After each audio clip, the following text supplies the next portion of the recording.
I'm pleased to be joined by the UK Shadow Chancellor John McDonnell. Very good to speak to you. Of course, your party in an interesting position, a powerful position right now, because the Prime Minister needs 2/3 of MPs to back his request for a general election. Jeremy Corbyn has said the bill you passed yesterday has to be law before he will consent to that. What does the detail behind that mean? Does that mean it gets royal assent, or how does that look to you? The whole thrust of our political agenda is to prevent a no-deal Brexit. So the legislation that's going through at the moment will help do that. So once that's received royal assent, once it's through, we'll consider then the date for an election. So the discussion now is when that date should be. Now, we're working with all the other opposition parties. We're consulting with our own party as well.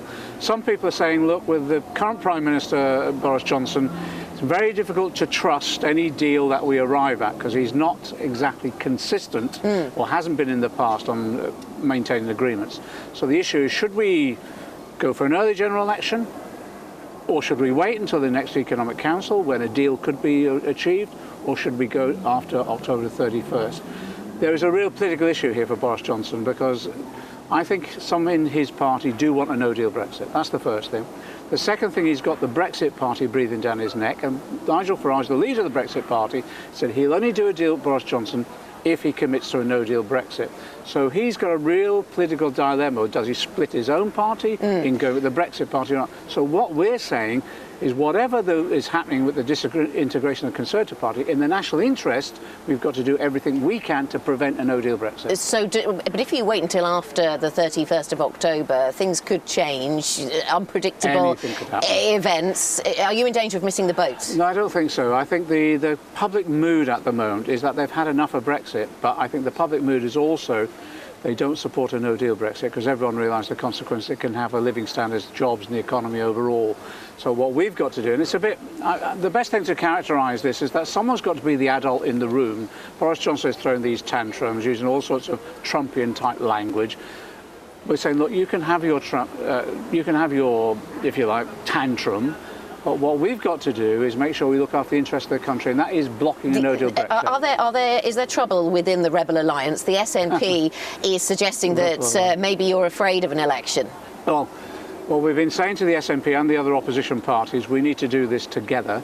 We want a general election, just as much as they do. I want to get rid of this Boris Johnson government as rapidly as I possibly can. But the date is absolutely key. So the consultation that's going on at the moment is the date. Can we get a date that secures our own overall policy objective of blocking a no-deal Brexit and then having a general election? So your policy on no deal seems to be very clear. The policy on Brexit broadly has been pretty mixed. The polls suggest the public is confused and has been. What will your policy on Brexit be in a new election? We've been saying we should go back to the people and let them decide. So a second referendum? Second referendum, but we've been saying a public vote overall is the best way of resolving this matter. There'll be those within the party like me in a second referendum would campaign for Remain. There'll be others who want to see a Brexit of some sort, but no one wants a no-deal Brexit. So you don't want a no-deal, but you still could be out there campaigning for two different things. Some people campaigning for Remain and some for Leave. That will be so confused. No, the party will make its mind up, and we'll have our normal policy-making process, and that's because we're a democratic party. But there are always some within different parties who have different views.